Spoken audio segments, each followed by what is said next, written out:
When John Frusciante was 18, he joined the Red Hot Chili Peppers, one of the most famous bands in the world. He worked hard from the start, and now he is seen as a modern-day guitar god. He accomplished that all by himself. Imagine what he could have done with the help of ISM. Hi, my name is Kale Gonzalez, and I'm an ISM 2 student this year studying music composition and production. So my mission statement this year is to become more knowledgeable about music production, theory, and performance under the guidance of a music professional. I hope to not only better my technique and knowledge on my primary instrument, which is guitar, but I hope to also learn more about different instruments. And I hope this year will prepare me for college as I am hoping to study music. So music composition is kind of just a fancy word for being able to write music.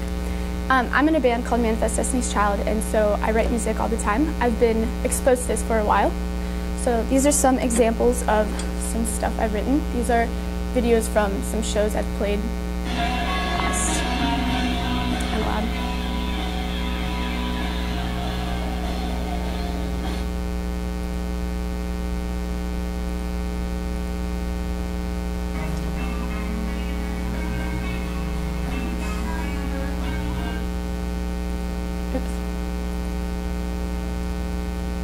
I'll skip the second one.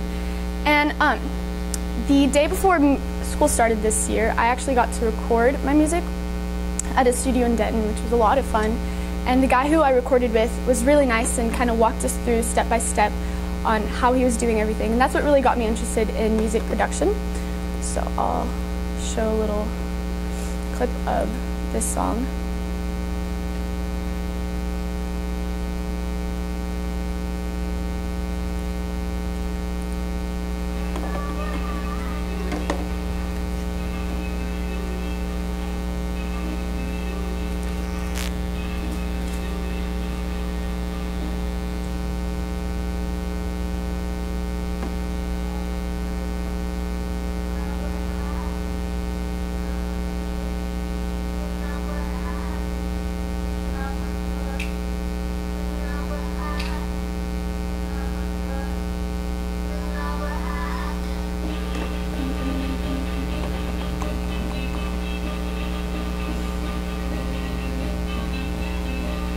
So that's a long song, so I'll stop there.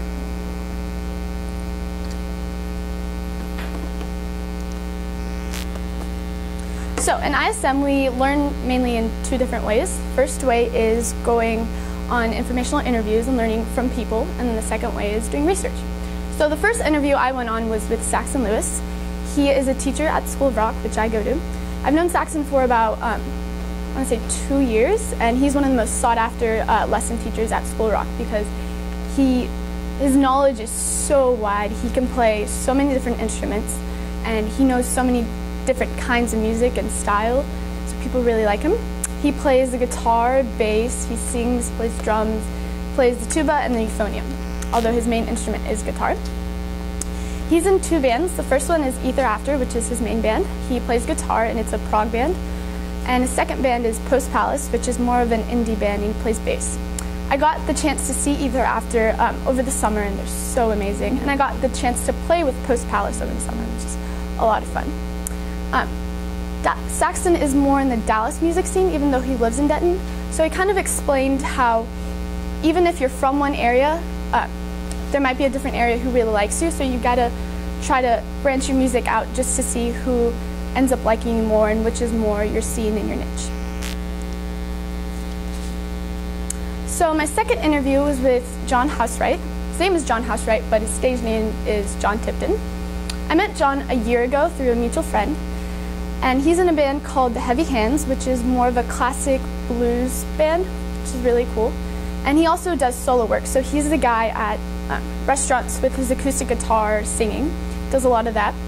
And something that's really cool about John is he solely pays his bills and works off of performing. So he doesn't have like a side job or anything. He mainly makes his money off of performing, which is super, super cool. And you know, he told me, and he's really proud of himself, but the thing is, he does a lot of cover shows too. So he's really proud of himself, but he wants to be able to get to the point where he's, you know, paying his bills and making money off of playing his own music. And John is also in the Dallas music scene, and my band is more in the Denton music scene, so I haven't really been exposed to Dallas, but it's been very awesome being able to have John and Saxon's perspective of the Dallas music scene, because I'm not very familiar with it. The third person I interviewed was Bruce Faulkner. He's the owner of Cake Mix Productions.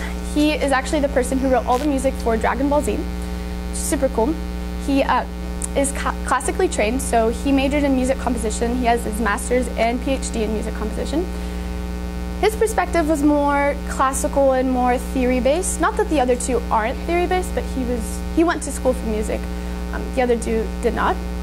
And it was very cool to be able to see his perspective, because I am going to college for music, so I'm going to have to know a bunch of classic things and theory and stuff, and it was just cool to see his perspective on the music scene, even though it's more classic and not rock-based, I guess.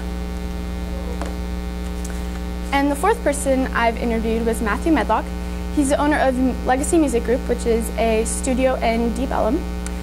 And he is strictly music business. He can play the piano, but it's very light. He mainly works on business. So I never really thought about business, just because I don't like to think about that a lot. I mainly like to play and not really worry about advertising and marketing and having to get myself out there.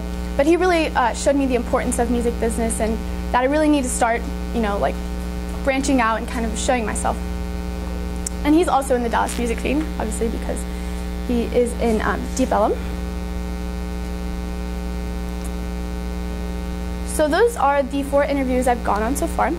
And the second part of learning in ISM is through research. So these are some of the topics I've covered in my research.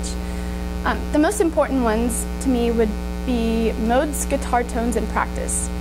Practice right now is the most important to me, because all my life I've been practicing one way, and I just now realized that that's the wrong way to practice. I would play songs and cover Led Zeppelin, and I thought that was enough. I thought that was good enough practice for me, but it's really not. You have to go through scales, you have to go through practice your theory, your ear training, things like that, and that's nothing I had never really focused on things like that. So it really opened my eyes to things I need to be doing to prepare for college, because it's coming up soon. And yes. So I want to leave you with a quote by Plato, and it's a constant reminder of why I choose to play music. So, music is a moral law. It gives soul to the universe, wings to the mind, flight to the imagination, and charm and gaiety to life and everything. Thank you.